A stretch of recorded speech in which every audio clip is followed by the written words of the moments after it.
Okay. Shabbat Shalom mga kapatid sa Panginoon at welcome sa ating programang Ilaw ng Mesiyas. Hatid sa inyo ng Light of Messiah Sorsogon Ministries at ng Light of Messiah Ministries Canada na napapakinggan ngayon sa radio station Radio. At always ang ating oras sa ating ng ating programa ay palagi tayo nagsisimula sa 2 o'clock in the afternoon. But then at this time, ngayon po ay ano natin, medyo pre-recorded po ito in advance namin para makatulog naman si Brother Richard sa alas 2 ng umaga. So, samahan niyo kami muli sa loob ng isang oras ng pagtatalakay ng Torah portion ngayong araw ng Sabat. Habang tayo nagpapahinga kasama ang ating Lord of the Sabbath, Yeshua HaMashiach, at patuloy na nag-aanyaya sa atin na samahan natin siya. Inanyayahan niya tayo na lumapit tayo sa Kanya at dalhin ang Kanyang pamatok na magaan. Ang sabi niya, take my yoke upon you and learn from me, for I am gentle and humble. Sapagkat ang patuloy na pag-aaral at pakikinig ng salita ng Panginoon ay nagdudulot ng talino sa bawat taong tumatalima at sumusunod sa kanyang mga. Ako po yung lingkod, Sister Debbie Ferrello with Brother Richard Sison sa kabilang linya from Light of Messiah Ministries Canada. Shabbat Shalom, Sister Deb. Shabbat Shalom, mga kapatid, mga kaibigan. Shabbat Shalom, Brother Richard. So, sa hapong ito ay dadako tayo sa ikalawang bahagi ng Torah portion mula sa Exodus o Shemot. Ng pagbasa ng Torah ngayong linggo. Ang nakaraang aklat ay nakatutok na inuumpisan po natin yung first four chapters at ngayon ay dadako tayo sa ikalawang bahagi ng Exodus at ito ay mababasa sa chapter 2 verse 2 hanggang chapter 9 verse 35 na may pamagat na Bayira. Ibig sabihin po ay he appeared o sa Tagalog at siya ay nagpakita.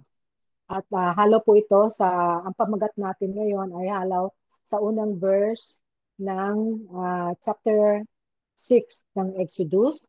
At ito po ay, ayon po dito ang pagkakabanggit ay, sabi niya dito, and I appeared, at ako ay nagpakita kay,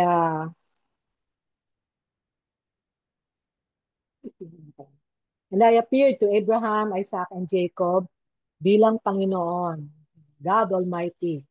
Yan po ay Exodus 6 verse 3.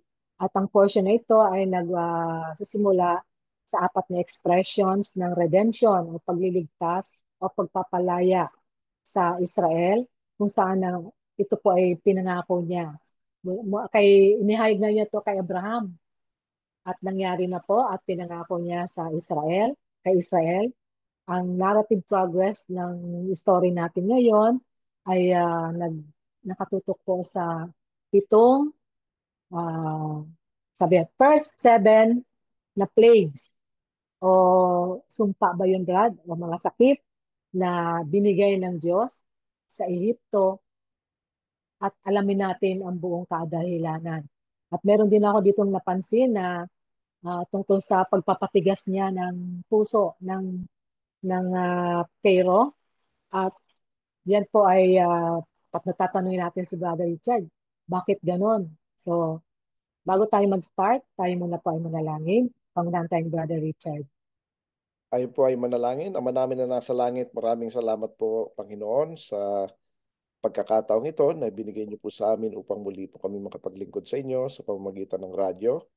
At nawa, Panginoon, ay maihayag ang inyong mensahe, ang inyong salita sa mga pusong nagsasaliksik ng inyong katotohanan na ito ay manatili at manahan sa puso ng bawat isa at ito'y magbunga ng mga magagandang bagay na ilulugod ninyo para kayo po ay mabigyan namin ng papuri dahil kayo lamang po ang may karapatan na makatanggap ng lahat ng papuri at pasasalamat sa pangalan ng aming Panginoong Yeshua. Amen.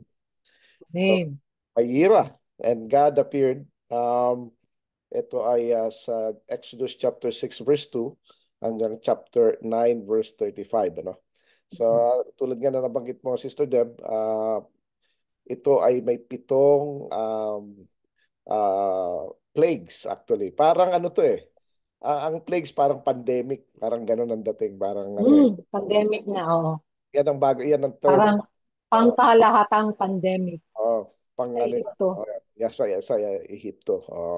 Ngayon, dito no, makikita natin na ayaw ng Pharaoh na palayain ng mga Israelitas. Sabi ng Panginoon, let my people go so that Mhm. they can worship me, so that they can serve me. Gusto ko pong i-emphasize ito, no? Kasi ang akala ng iba, no? O maski ng nakakarami, ang freedom ay para magawa mo ang gusto mong gawin. Yun Oo, ang freedom. oo nga. Tama, Yun yung, tama. kasi kung maalala Yan na, ang pangkahalatang pagkakaunawa sa pagka freedom. you're free, parang you're free to do anything. Kahit anong gusto mong gawin, basta Magagawa mo. ah, pwede, libre. Kasi nung slave ka, hindi mo magawa ang gusto mo kasi pinipuwersa ka. No? Ngayon, pagka pwede mo nang gawin kung anong gusto mo, eh free ka. Ganun ang mindset. Ano? Mhm. Um, pero makikita natin dito kung anong klase ang slavery na nararanasan ng mga Israelitas sa Ehipto. Una, of course, hindi nila gusto ang kanilang ginagawa. Pangalawa, inaapi sila ron, no? Pangatlo, walang justice. Walang justice. Lahat ng injustices na natanggap nila. Pang-apat, hindi sila free to worship their one true God, the God of Israel. Yun ang isang freedom na hindi nila magawa kasi under bondage sila, no? Um, ito nga no, at sila ay ah, hindi sila makagawa. Hindi ito Sister Deb, mga kapatid, mga kaibigan, hindi Mhm. sila makagawa ng mga utos ng Panginoon. Yun ang Oo, bondage hindi sila malayang kapag makasunod sa mga utos ng utos Panginoon. ng Ibig Panginoon. sabihin, Brad, nasa kanila na yung may utos na, May alam utos na na nila hindi yung lang mga nila utos ng magawa Panginoon. kasi pinagbabawal nga. So hindi sila free, Hindi no? sila malaya. So Yun. ang freedom, ang sabi kasi dito, kung kanino ka sumusunod, dun ka enslaved, either in sin or in righteousness. Sabi ni Apostol Pablo 'yan, ano? Kaya ang mindset ng iba, pag free na ako, pinalaya na ako ni Jesus, ano? Okay na ako. So libre na ako, ligtas na ako, kung anong gusto kong gawin, gagawin ko. Ayos. Pero mali po yun. Oo. Kasi, um, ganun pa man, sa mga ganung mindset, hindi nila sinusunod ang utos ng Panginoon. So, under bondage sila ng sin, no? Um, ang freedom, sabi ng Panginoon, so that they can serve me, no? Para makapaglingkod daw tayo sa Panginoon. Yun ang number one purpose ng freedom. Hindi para gawin natin kung anong gusto natin gawin, ano? So that's established. Ngayon, ang ginawa ni Pharaoh, pinahirapan niya lalo. Hinigpitan niya lalo. Ngayon, dahil sa mahirap ang buhay, ang mga Israelitas hindi nakikinig kay Moses. Mm. So, sabi ni Moses, wala namang nakikinig sa akin. Eh, bakit si Pero makikinig sa akin kung ang mga Israelitas nga hindi nakikinig? Kasi pinahirapan sila. So ganito mga kapatid, mga kaibigan, ano? Hindi man natin halata. Pero ganito po ang nangyayari. Gusto nating sumunod sa Panginoon. Gusto nating sumunod sa mga utos niya. Pero dahil sa hirap ng buhay, dahil sa pangangailangan, dahil sa Yes. Oo. gipit tayo eh. Nagipitan Kailangan din. natin magtrabaho ng Parang hindi, isa rin yun sa mga dahilan para hindi tayo malayang totally nasusunod yung mga utos ng Panginoon. Yan, Hindi no. lahat, di ba? So, kaya hindi makapagsunod. Pero nagpa-progress tayo, Brad, habang tumatagal kapag Oo. sinusolusyonan ng Panginoon Yeah, yung mga pag-willing, no? sumasagabal. Pag-willing, oo. Yung mga sumasagabal na hindi Palalayain. tayo, para maging malaya tayo. Okay, ngayon ko lang na ano yan, napansin, Brad. Oo. Bago na naman. Oo. So, yun, ano, marami tayong gusto natin pero hindi natin magawa. So, Oh. ibig sabihin, Tapos, underbanding. usually, Brad, ang explanation na para tayong mga slave sa kasalanan. Hmm. Yan ay Oo. pangkalahatan. Pero nung binaybay mo yung tungkol sa may mga bagay na hindi natin nasusunod, mga utos ng Diyos na hindi natin hindi nasusunod dahil sa kalagayan o kalagayan natin sa buhay o sa sitwasyon. Minsan Rapat, kikitira ka lang sa isang sure, bahay, ano, o yan, na hindi karamdaman, naman o kahit naniniwala. ano, ano. Oo. Yun, anumang sitwasyon na nagpe-prevent sa Problema, atin na maging heartache. malayang Oo. sundin ang utos ng Panginoon. Yan, oo. Kasi minsan, ang gusto natin, perfect. Lahat perfect ang situation para sumunod tayo sa Oo. Panginoon. Pero pag perfect naman ang situation, hindi rin natin masunod kasi parang sobrang saya eh. Parang, Oo. parang, Meron ding perfection, Brad, na napapansin ko, nagiging daan naman para maging proud. oh, Nagiging yung pride tumataas, nawawala yung humbleness. or nagiging, ano, Kesa nalilibang. lumiliit ang tingin natin sa kapwa. Oh, tsaka Yun nalilibang ang nakita masyado. ko. Nai-entertain. Nai-entertain ng mundo. So, gano'n, no? So, again, Oo. in bondage pa rin yon. Basta Bandage. Maraming bandage. anything na nagpi-prevent sa atin Nagpe-prevent sa na utos ng Panginoon, makasunod. pagsamba ng Panginoon, Okay. yung mga kautusan niya, anything na naghihinder sa atin, under bondage po tayo. Yan ang ano diyan, ano. So, sabi ni Moses, sabi ng Panginoon kay Moses, pinaalala niya. Ang sinabi niya rito na ang Panginoon ay sabi niya, ako yung Panginoon, sabi niya. At kinonfirm niya na siya ay nagpakita kay Abraham, kay Isaac at kay Jacob, no? Inano niya eh. Mm. Sinabi niya na ako ito, nakausap ng iyong mga amain. So ina-identify niya sarili niya, no? At dito makikita natin kung gaano ka-proud ang Panginoon na tawagin niyang yung kanyang mga servant na si Abraham, Isaac at Jacob, Mm. uh, yung maglololo. Yung mga ano yan eh, fathers, grandfather, father sa kasan, ano. So, talagang ano siya. Tapos sinabi niya na kilala siya ng mga patriarchs as God Almighty. Yung, Mm. yung pertaining na sa mga kay Abraham, Isaac, at Jacob, sa yung mga anak ni Jacob. Kilala siya as God Almighty. Kilala rin siya nila Noah, yung lahat ng mga good men, no? Mm. Tapos sinabi niya na in-establish niya ang covenant niya. Nangako siya. Ako yung kausap nila. So sinasabi niya, no? Mm. Na pinaalala niya na ibibigay niya yung Canaan na land nila dahil ito yung lupa nila. Ibibigay niya ito. So, again, mga kapatid mo kaibigan, no, hindi po nang-aagaw ng lupa ang Panginoon o mga Israelitas kasi ang unang nang-agaw si Canaan. Kinuha niya kay Shem. Mm. Share ni Shem yan eh. Hindi naman share ni Canaan eh. Yes. Nung naghati-hati, ayon sa ancient text, ano, naghati-hati yung tatlong anak ni Noah, nahati ang mundo sa tatlo. Yung si Japhet, nakuha niya northern part ng earth, no? Si si si Ham, nakuha niya southern part ng earth. Yung middle part kay Shem, no? Pero si Canaan, na bunsong anak ni Ham, sutil talaga. Kaya hindi siya umalis. Sabi niya, gusto ko na dito na ako komportable na. Inagaw niya yung lupa ng kanyang lolo. At buhay pa si Shem Mm. noon, ah. Kaya isinumpa siya eh. Sinumpa siya ng mga kapatid niya. Si Canaan, 2 beses na sumpayan. Una ni Noah, pangalawa ng kanyang sariling ama at mga kapatid. Sinumpa siya. So kaya kasumpa-sumpa talaga yan eh. Tapos lahat ng kanyang Mm. gawain puro kasamaan. Doon na yun ang ginawa niya, Mm. Ron.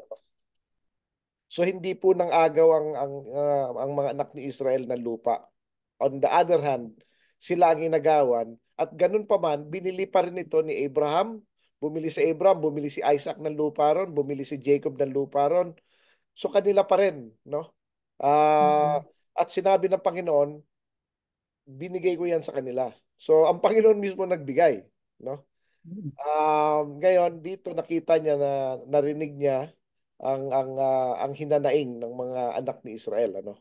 Kaya ito ay minarkahan niya, no? Sinabi naalala niya. Hindi naman nakakalimot ang Panginoon eh. Pero ang Hebrew word na ginamit ay zakar, meaning tinandaan o nilagyan ng marka, no?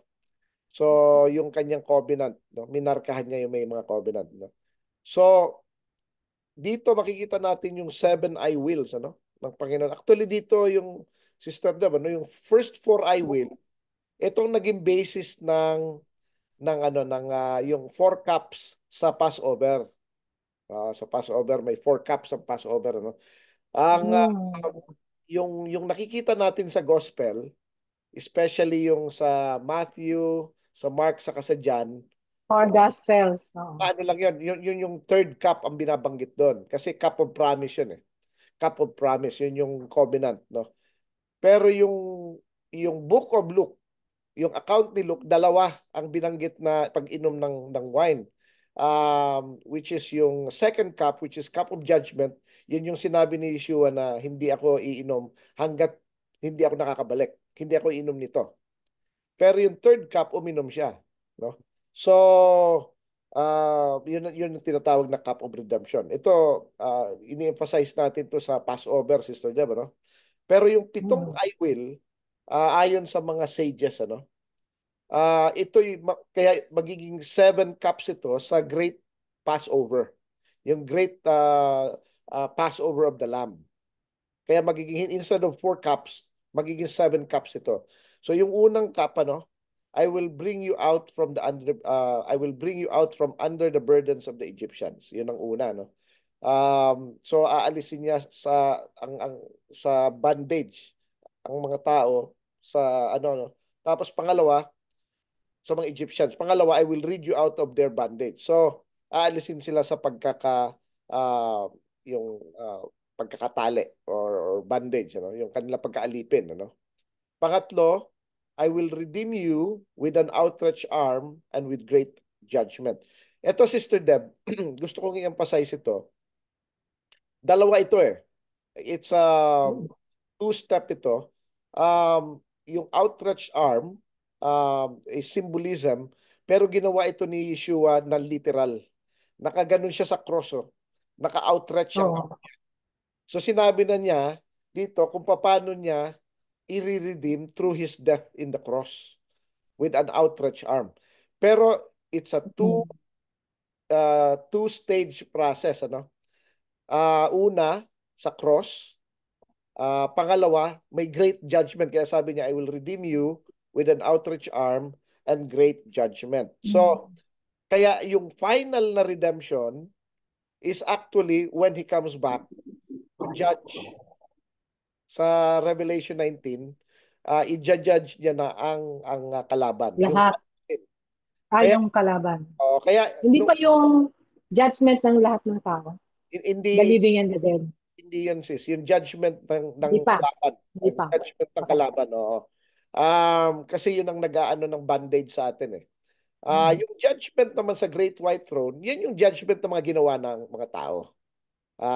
It's a punishment or reward, no? Pero ito, Napansin ko rin, Brad, ah, tama yung sinabi mo na ah, ang naghahari sa mundo ay ang kasamaan. Sabi nga. yan, Ito yung palaging bumipigil sa mga tao na makasunod sa yan, kalooban ng Panginoon.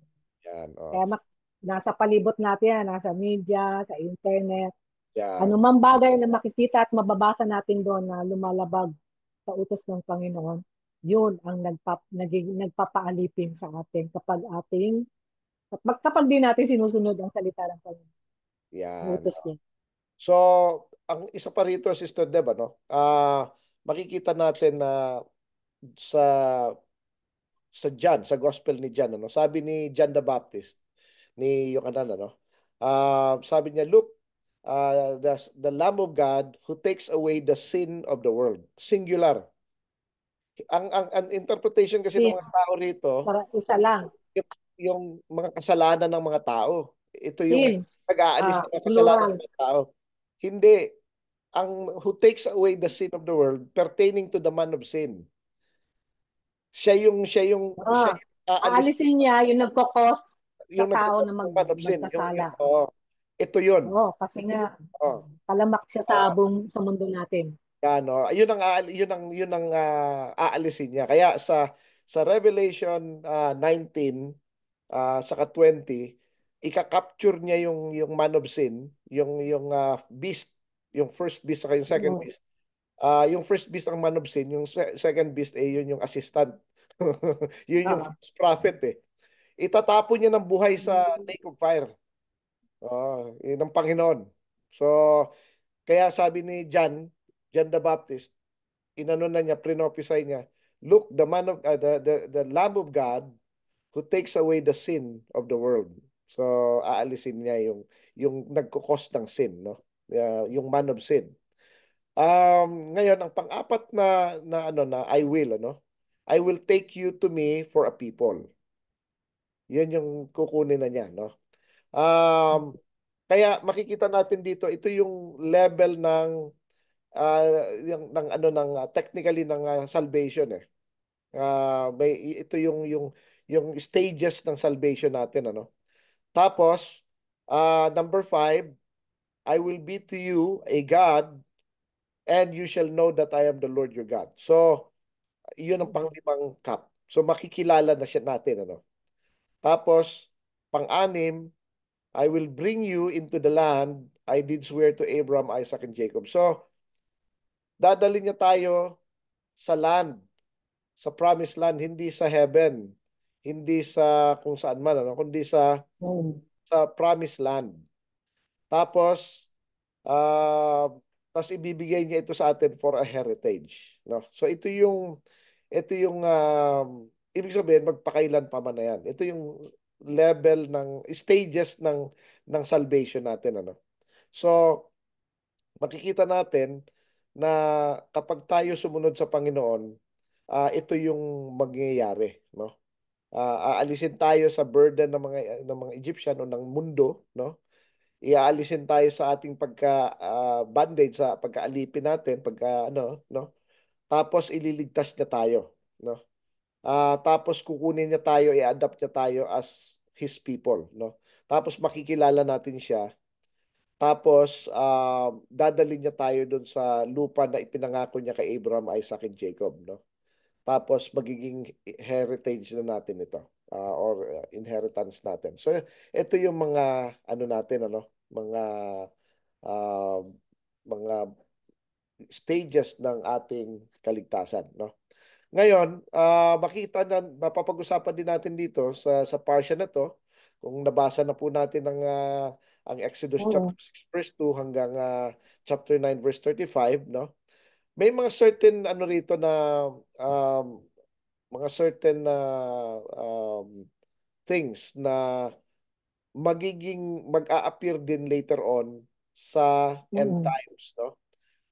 Pero may Yes. mga certain ano rito na hindi lang si Pharaoh ang kalaban dito ni Yeshua, no? Um, Kasi si Yeshua po ang nagligtas sa Israel, no?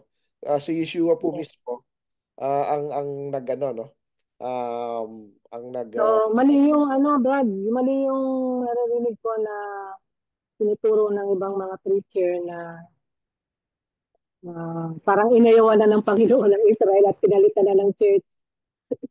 hindi mali 'yon. Tapos meron pa nga ngayon hindi ko na lang Kaya papangalanan dito, sa scripture ba? dito nililinaw natin ang lahat. Meron meron Nalilinaw. Oo, meron daw katuruan ngayon na naririnig sa mga mega mega churches pa no na diyan maski diyan sa Pilipinas nang itinuturo ay iba ang God ng so-called Old Testament at iba ang God ng New Testament. Ang God ng New Testament is si Jesus. Ang God ng Old Testament iba. At ito ay tinalo no tinalo ng New Testament God na si Jesus, yung God of the Old Testament, parang gano'n, ano? So mali po ito, no? Ito'y katuruan ni Marcion. Nung second century pa po yan, ano? Ah, Mm-mm. mali po yan. Anyway, um, makikita natin dito, ano, na ang kalaban ni Yeshua ay mga gods din, mga gods ng ano ng Egypt. Una, yung snake, ano? Ito ay ginagalang na na animal, na serpent sa ancient Egypt. Mm-mm. Dahil ang simbol kaya makikita natin may ahas yung suot nilang ano eh, di ba? May ahas eh. Oo. Ayun Um, sila sa Uranus, ay ano yan, yan yung upright form ng Egyptian sleeping cobra na sinisimbolize ang sovereignty sa deity ng god nila na si Uraeus, ano? Goddess Wadjet, no? Yan yung mga earliest deities, ano, na depicted by a cobra, no? So, Mm-mm. ngayon, nung nung naging snake yung rod ni Moses, tapos naglagay din ng mga rod ang mga magician, kinain lang kinain lang nung rod, ano, nung kay Moses, tapos nung kinuha ni Moses sa buntot, insulto yon sa gods ng ano. Kaya itong mga gods na to, no, after ng battle, nawala na itong mga ito eh. Natalo na ni Yeshua sila, no. Pangalawa yung blood, ano. Ito ay Mm-mm. ininsulto ang ancient god na si Shesmu. Ito, wino-worship nila ito using yung gamit nila ay dugo, no? Kaya um, nung ginawang blood ang Nile River, direct attack ito sa yung Egyptian god nila, no? Pati kay Happy, si Happy ay Egyptian god of the Nile. So dalawang god ang ininsulto rito, eh. Tapos at the same time, pinaalala rin kung anong ginawa ng dating Pharaoh, yung tatay ng Pharaoh na to, kasi nagkaroon siya ng sakit na ano eh, skin disease, Sister Deb, leprosy, no? Um, ang ginagamot niya mga dugo ng mga baby ng Mm-mm. Skylight, no? So marami siya talagang ginawa. So na pinapaalala kung anong klaseng anong nangyari nung panahon na yon. Kaya ginawang ganyan, ano. Ang frog ito yung nagsisimbolo ng fertility. Ah, at ang ano naman nito, yung water ay goddess Heket, no? Na ang itsura niya ay ang babae siya pero ang head niya, ang ulo niya ulo ng frog, no? So nagsisimbolize yan pati yung mga um, kung gustong manganak, ano? Yun ang pinagdadasalan nila, si Heket, no? Mm-mm. Oh. Ngayon yung flies naman, ito ay sa ancient Egypt, eh nirepresent nila itong courage, yung tapang, tsaka malupit, ano? Yung tenacity nila, yung talagang palaban, ano? Um, Kaya as early as 3500 BC, may mga curving sila ng flies, ano? At ang minamak ng Panginoon dito ay si Kepri, Egyptian god of creation, ano? Saka um, kasi ang itsura ni Kepri ay ang ulo niya ay mukhang fly. Yan ang ano niya, no? So, tapos lice naman, yung mga kuto, actually, mga ticks ito eh. Insult naman to Mm-mm. sa God na name Geb, no? Na siya naman ang God of the dust of the earth. So, na-humiliate dito mga magicians ni Pharaoh kasi hindi nila magaya. Hindi nila magaya. So, Mm-mm. yun, ano. Tapos ang cattle, ito naman ay direct attack kay Hathor, yung Egyptian goddess of love and protection, ano. Kasi yung Egyptian goddess nito, ang itsura niya ay head ng cow. So, kaya nung Wala. So, may mga bansa na yung ginagalang ang ang Yes. cattle, Oh, yan. Ang sinasamba, ang oh. baka, Yun yun, ano? Ganun, ano? sinasamba, ginagaya. Yan, oh. Tapos yung boils and sores, direct at Meron, taka muna Brad, bago tayo mag-forward, naalala ko oh, pa yung sa frogs, yeah. parang ginagawa nila itong swerte sa China, Swerte. Chinese. Oh, Oh, ginagaya na rin ng mga Pilipino, merong frog sila sa table, sa mga ayan. businesses. Oh, Okay oh. ba? So, Continue. ayun, ayan, ano, yan ang mga ano. Hindi Kaya, pa rin siya nawawala. Hindi pa oh, nawawala. oh, yun ang kanilang ano, no? So, yung boils and sores, ano, ito yung mga ano to, ito yung direct attack kay ISIS, ano, ISIS.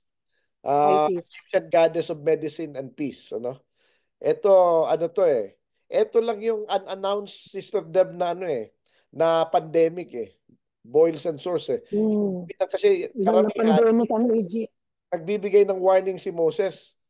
Itong boils and sores, wala talagang warning ito eh. Basta sinabi na lang ng Panginoon, sige gawin mo to. Talagang at ang hindi ang atake sa mga tao na mismo. Kaya So, dito, lumalabas, Brad, ito yung unang-unang pandemic. yan, yan yung pandemic. Ano. Saka ganito, Sister Deb kapag ang leadership, ito, ano ang may kasalanan dito si Pero eh. Pero ang affected ang mga tao. Affected lahat. Kapag Oh, evil ang natao. leader o masamang tao, hindi siya sumusunod sa Panginoon o siya ay masamang tao, ang affected mga tao, yung na kawawa mga tao. So, yan ang problema. Kaya dapat pinagpipray natin ng mga leaders natin na magbago o maging sumunod sa utos ng Panginoon kaysa sa Yes. utos ng Magkaroon ng takot sa Diyos. pero natakot sa Panginoon na huwag nilang gawin kasi ang mapaparusahan ang epekto nasa mga tao. Oo. Kawawa ang mga Tapos, tao.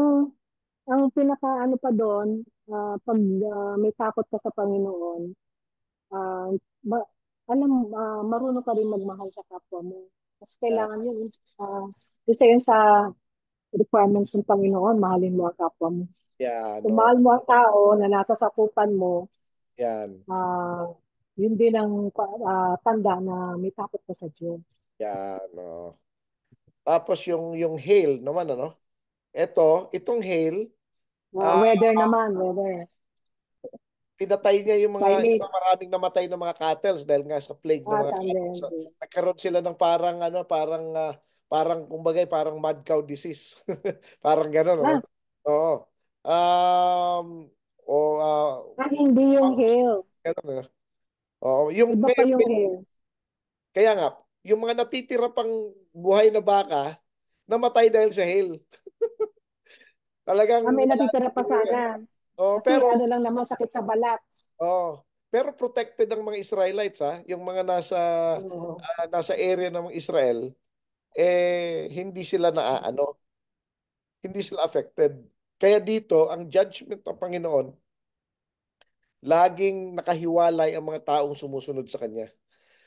Nangyari rin ito sa maraming panahon lalo na nung bubonic plague, yung Black Plague, Sister Deb, ano? Ang mga Hudyo, Hmm. hindi sila namamatay.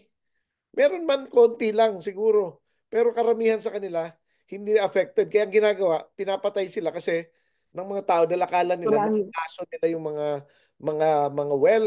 sila ang dahilan. Pero may reason kung bakit actually hindi sila affected. Ano Dahil pa yun? Meron pa Brad yung bubonic plague.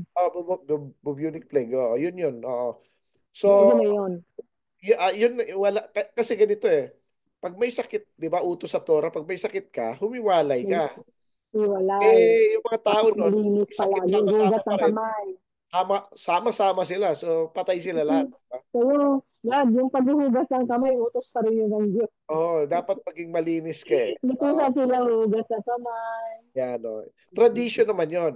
Hindi direct, pero kasama yun actually sa priesthood eh. Pero nakuha nila yung sa paghuhugas ng kamay ng mga Levites, Yes, di ba tinutusan sila? mga Levites So, and priests. Yes.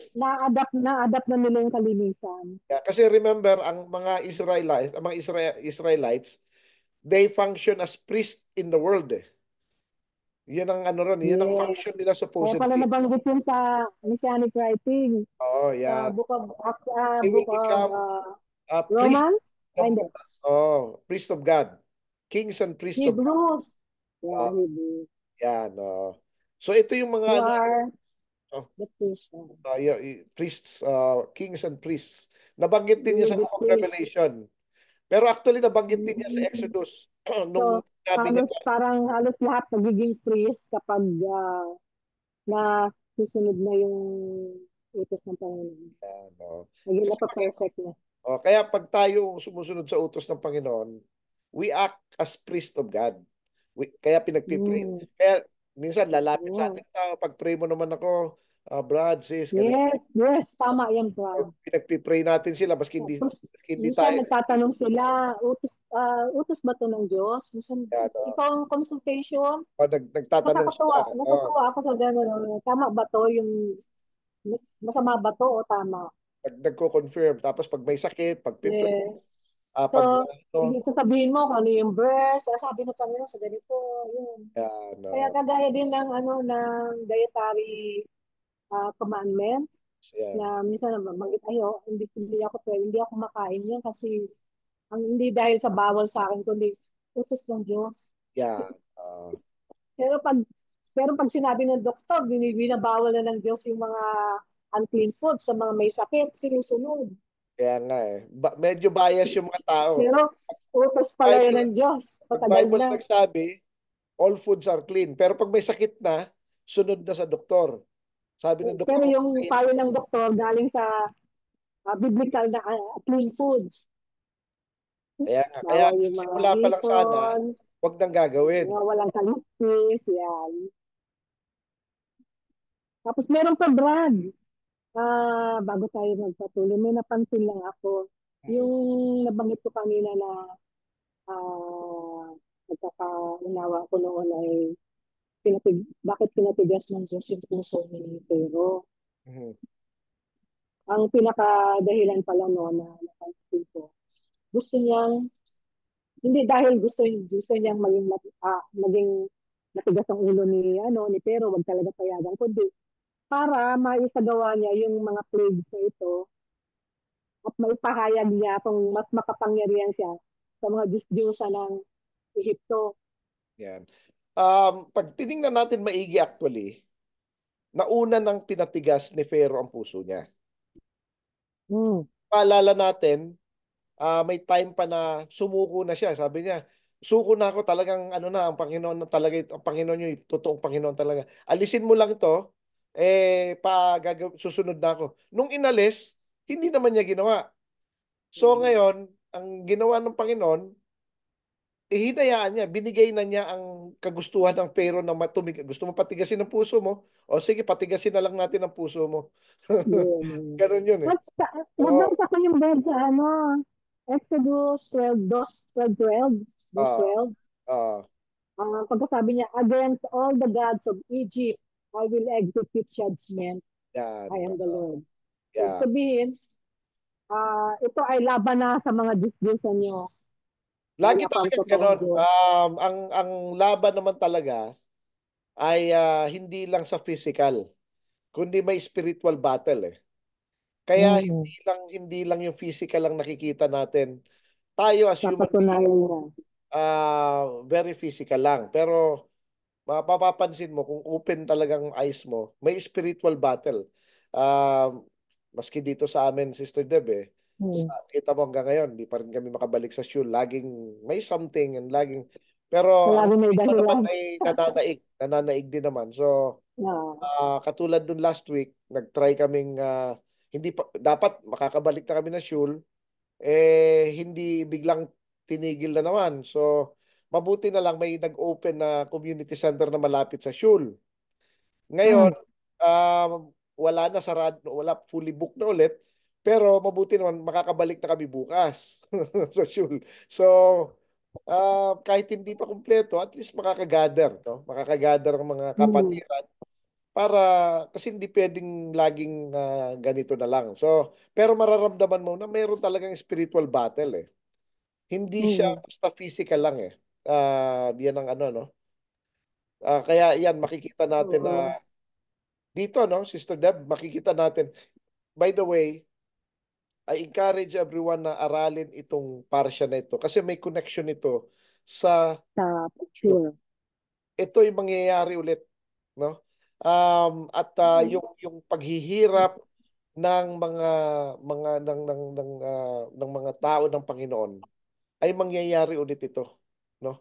At Mm. aalipinin talaga ang tao ng kalaban. Makikita natin 'yan sa Revelation chapter 12, especially sa Revelation chapter 13 pagdating ng Antichrist. Kasi Sister Deb, Mm. nagre-ready ang mga tao kasi sinasabihan sila na wala na sila rito. Na-rapture na, wala na, bye-bye na. So wala na. Kaya parang bakit pa natin pag-aralan 'yun? Wala naman ako rito, di ba? So ang problema, hindi naman ganun yon. So, kaya isinulat yan kasi para sa atin. Hindi para Putin, para mag-pray to receive ka tapos ligtas ka na, tapos hindi mo na kailangan aralin kasi wala na yon. So, bakit ando dun pa yung ano na yon? So, ngayon yung iba naman, Mm. may mga excuse pa na, hindi, may maliligtas pa after. After ng rapture, may mga maliligtas pa ulit. So, makikita natin yan sa mga movies ng ano, yung movie series ng Left Mm. Behind. Pero hindi po ito biblical, no? Ito ay isang nobela na nagiging ginagamit na as a theological material, which is hindi po siya totoo. Everybody na buhay, dadaan tayo dito sa Great Tribulation. Kaya nga sabi ng Panginoon, He who stands firm to the end will be saved, no? Kasi Mm. kung ikaw ay mararapture lang, ba't pa sasabihin ng Panginoon na stand firm to the end? Anong i-stand firm mo kung hindi ka naman mag-undergo ng tribulation or great tribulation? Anong i-ano mo, stand mo? Yung normal day-to-day life that everybody is Mm. actually suffering from it anyways? Hindi po, then walang ano yun, walang merit, no? Eh, pakinggan natin, tingnan natin maigi. Kaya nga sabi ng Panginoon, He has to cut short. Sa Matthew 24, sinabi niya, na kailangan niyang putulin. Kasi kahit yung mga elect, hindi sila, pag hindi pinutol, walang mabubuhay. Mamamatay Mm. talaga lahat, mauubos na. Kahit yung mga elect, lalo yung mga elect. For the sake of the elect, sabi niya. So, ibig sabihin, hindi po ito yung mga naiwan ng rapture, yung mga elect. Hindi po ganun, no? Kundi yung mga elect na sumusunod sa utos ng Panginoon. So, we have to understand that. Saka granting pa. Granting pa. Sabihin na natin, okay, totoo ang rapture. Okay. Kung nag-ready ka, tapos na-rapture ka, di fine, wala. Ang problema mo, pag hindi ka na-rapture, hindi ka ready. Hindi ka naghanda, hindi mo Mm. pinakalan to. And because hindi ka ready, um, malamang magda-doubt ka na. No? Malamang magfo-fall away ka na. Hindi ka ready. So, you will not be able to stand firm to the end. Yun ang problema.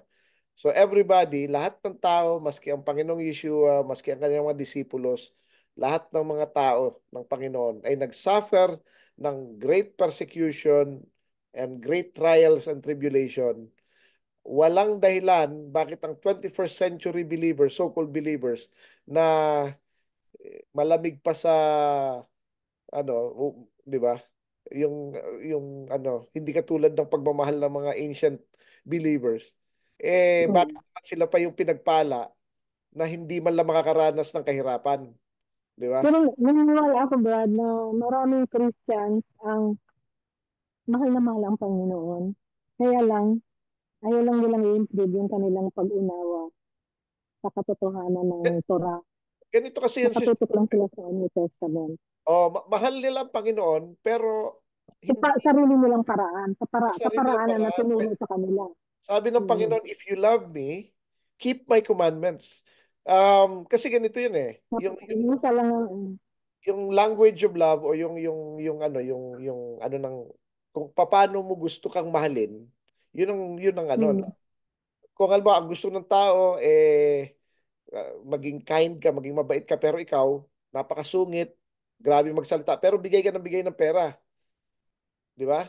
oh, Bigay ka ng bigay pero kung magsalita ka naman itagos pa sa buto. Paano mo hindi oo, pagmamahal mo yun, ano? Kasi minsan, depende kung anong gusto ng tao, kung paano mo siya mamahalin, no? Ang Panginoon, ang gusto niya, hindi yung Yung bigay ka ng standard siya. favorites mo, Yung hindi standard ng serve Panginoon. ka na serve na ganito, or mahal na mahal mo sa puso mo, pero actually, feelings mo lang.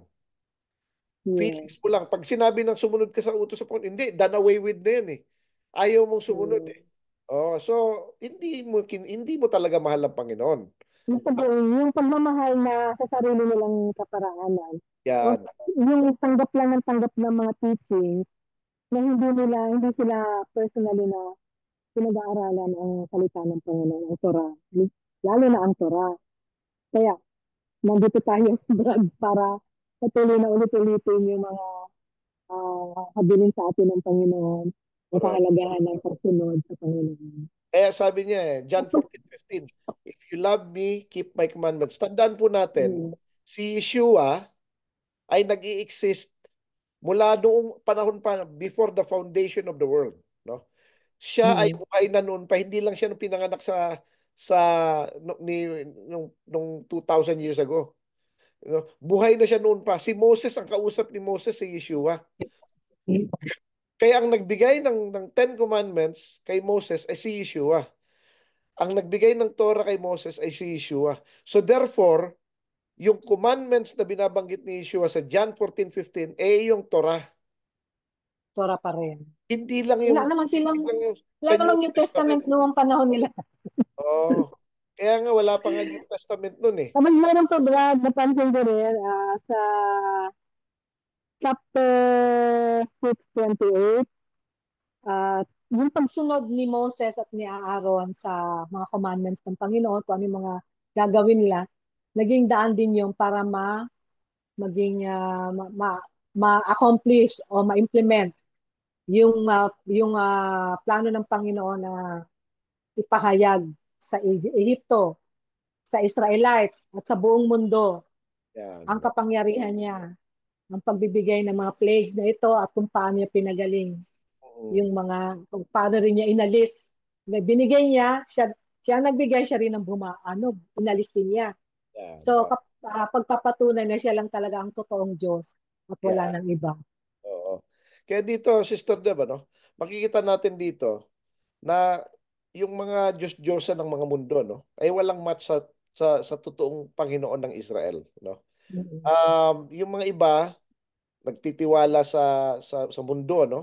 Sa kayamanan, sa mga politicians, Oo. trabaho, sa mga gamot, medicines, ano, sa mga pharmaceutical companies. Sabi nila, oh, modern na ngayon ang ano, kaya nalilengthen na yung mga age Oo. ng tao. Pero kung nagkikip po tayo ng commandments, sabi ng Lalo Panginoon, na. honor your father and your mother and you will live long in the land. Yun. Yun And the ang best secret way ng long life. At ang best way to honor our parents is to keep God's commandments. Yun.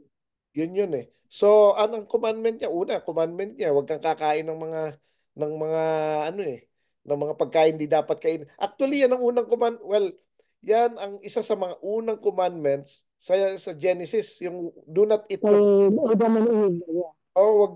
yung food commandment, do not eat the fruit of the knowledge of good and evil. Food commandment na binayolate. Oh, yan. So kung Clean and kumakain ka unclean. ng mga pagkain hindi dapat kainin, talagang magkakasakit ka.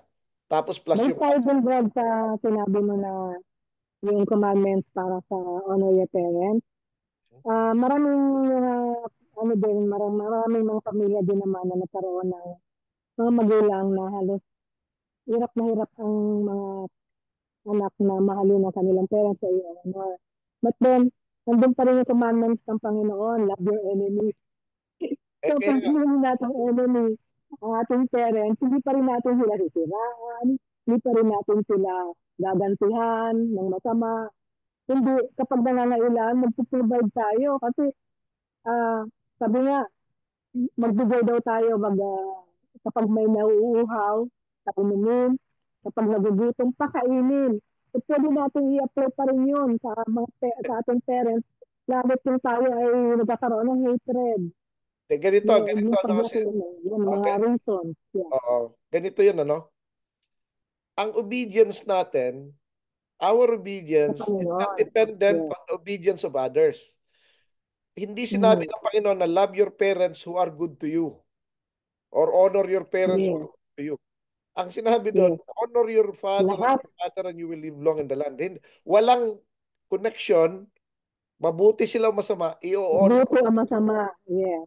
Walang condition Pero yun eh. maging Honor the good parent biologically. o honor the good father and good mother. Walang ganun Yes. eh. Kasama dyan, Brad, kahit yung umampun lang sa'yo, nagpalaki Lahat, sa'yo, lahat, maging parents magulang, mo, whatever, magulang na rin yan. biologically. And ultimately, Pero ang maliwanag. parent natin, ang father talaga natin is God the Father. So, Yes. yun ang ultimate, no? Kaya kaya nga sabi doon, kung hindi mo kayang mahalin yung magulang mo na nakikita mo, paano mo mahalin ng Panginoon na hindi mo nakikita? 'Di ba? Yun ang ultimate parent Mm. natin eh. Sabihin niya, stricto rin naman ang ama natin sa langit, 'di ba? Mapagmahal pero stricto din. So, Mm. minsan kasi ibang pagkakakilala natin sa ama natin na nasa langit. Yung idea natin, mali. Kasi hindi talaga natin inaaral yung salita ng Panginoon. Kasi pag Mm. inaral natin, makikita natin na talagang iba magalit ang Panginoon. Stricto siya eh. Mm. Hindi niya binabali ang kanyang salita. So, Tapos kaya, gaya na nabanggit din sa Messianic writings na mamahalin mo lang ba ang nagmamahal sa'yo? yan. Mas gusto pa ba na mahalin mo yung mga pinamumuhian mo Uh, para alisin yung galit uh, at dahil sa pagsunod sa utos ng Panginoon, yeah. nagagawa natin yung honor ang ating parents. Ano man ang naging karanasan natin sa kanila. Pero ganito, Sister Deb, no? A part ng pag-honor kasi is doing our best. Kahit gaano kasama yung Yes. magulang Yung mo, kakaya na, hanggat kaya natin. kahit gaano kasama yung magulang, kapag ikaw ay successful or whatever, proud pa rin sila, anak ko yan, anak ko yan, anak ko yan. Kasi Kaya bida po, sila eh. kahit Sila wala yung kang bida eh. ginagawa para sa kanila, yung gumanda lang yung buhay mo, maging maayos, maging Ah, na may pagmamalaki sa nila, pinagmamalaki no-honor ka mo nila. sila. Yan. Yun. So, sabi dito, yung mga parents, kapag isaw ay lumalaki, na halos wala kang pakinabang, halos hindi ka na, Yan. parang asa ka lang sa parents mo. Yan. At hindi Actually, ka honor ba ang ang parents mo? sutil nga na anak eh, death penalty. Yan. Sa yan eh. Nabasa natin yung Deuteronomy. Naalala ko yung nasa Oh, Deuteronomy. so anyways, so wala na yata tayo oras, Sister Deb, ano? Oh, Okay, so, i-wrap up natin yung ating napag-usapan ngayon na pinahayag sa ating Brother Richard. At napansin po natin sa Torah portion natin ngayon ay muli pinaalala dito, nakasulat sa chapter 6 verse 14, yung lahi nila. Inulit, inulit nung first chapter ng Exodus ay pinahayag din yung lahi ah, ni Israel o ni Jacob from Abraham. And then dito inulit-ulit na pinaano yung linyada ng Israel, yung kanilang lahi. And then, nakita din natin kung paano sinunod si Moses and Aaron ang mga commandments ng Panginoon upang maipahayag niya sa lahat ang kanyang kapangyarihan na siya kaya niya magbigay ng sumpa, kaya niya magbigay ng sakit, at kaya din niya itong alisin sa kung saan niya ito pinarating. And then, also, na ano natin yung pinaliwanag sa ating Brother Richard, yung pitong plague na nagre-represent din ng mga Diyos-Diyosan at pinatunayan ng Panginoon natin na siya pa rin ang pinaka-ultimate na Panginoon na walang makakapantay sa anumang kaparaanan. Ano man ang ginagawa ng mga tao, sino-sino man ang mga sinasamba nila. Ito po ang katotohanan. Iisa lang po ang Diyos. Ayon po sa kanyang commandments. Nasa Ten Commandments, ako lang ang yung sasambahin, wala nang iba. At wag na, sabi nga, wag nating iba-iwala ang kanyang pangalan. At ganun din. Nasa Ten Commandments yun. Then, bilang pangkalahatan, ay pinakita ng Panginoon ang kanyang kapangyarihan na ano man ay ipadating niya na sumpa o plague, palagi nandun yung pag-iingat niya sa Israel. At kung i-ano natin sa panahon natin ngayon, hindi magtutulong ang Panginoon na ingatan ang lahat ng mga sumusunod sa kanyang mga panukala. Lalo't tayo ay nakakabit sa bansang Israel. O sa Israel na tinawag niya ang kanyang bansa. Okay, so, yan po. Sa susunod po nating Torah portion ay pagpapatuloy po ito ng mga pangyayari before po sila lumabas, bago po makalaya ang Israel sa sa Egypt. At ito po yung tinatawag natin Parsha Bo. So sana before tayo mag-Sabat next week, nabasa na po natin yung next Parsha natin. Balik tayo sa Brother Richard para sa closing prayer. Tayo po ay manalangin. Ama namin na nasa langit, maraming salamat po sa napag-usapan ngayon, Parsha Bahira, na kung saan ay pinakita mo ang iyong kapangyarihan, na tinalo mo ang mga Diyos-Diyosan ng Egypt, ng Ehipto, at pinakita mo kung sino ka at sino yung mga tao mo na pinoprotektahan at na sila ay dapat makalaya upang makapagsilbi at makapaglingkod sa inyo. Nawa Panginoon ay matutunan namin ito at maisapuso at makarating ang inyong mensahe sa mga pusong nagsasaliksik ng inyong katotohanan. Binabalik po namin sa inyo lahat ng papurit pasasalamat sa pangalan ng Panginoong Yeshua. Amen. Yun. Okay, so bago tayo magpaalam, nais ko pong ihayag po sa inyo ng mga kapahayagan ngayon. Support po natin sa ating Facebook page, like kami sa Sorsogon Ministry. At kung saan pwede po kayong mag-comment, mag-like, at mag-suggest po ng inyong mga nais na topic upang may, may sabay naman po natin sa bawat Torah portions natin. Every kung meron po tayong request na topic, yan po itatapat lang po natin kung yun ay nababanggit sa Torah portion. At ganun din po, patuloy natin pinapasalamatan ng radio station, ang Wow Smile Radio, 99.9 FM na patuloy na nagpaprovide sa atin ng pagkakataon na makapag-radio na napapakinggan tayo sa buong probinsya ng Sorsogon. At the same time ay through Facebook page ng Wow Smile Radio and also sa ating Facebook page. Patuloy po natin enjoy ang ating Sabat ngayon kasama ang Panginoong Yeshua Masias, who is the Lord of the Sabbath. At tandaan po natin ang taong tunay na nagmamahal sa Panginoon ay siyang sumusunod sa kanyang mga ito. Ako po yung likod si Daddy Ferrello with Brother Richard Season na nagpapaalam at patuloy na nagbibigay ng pagpapala sa inyong lahat na kayo magkaroon ng kapayapaan, naway pagpalain kayo ng Panginoon at bigyan tayo ng grace o grasya sa lahat ng oras at sabat shalom po sa ating lahat. Shalom.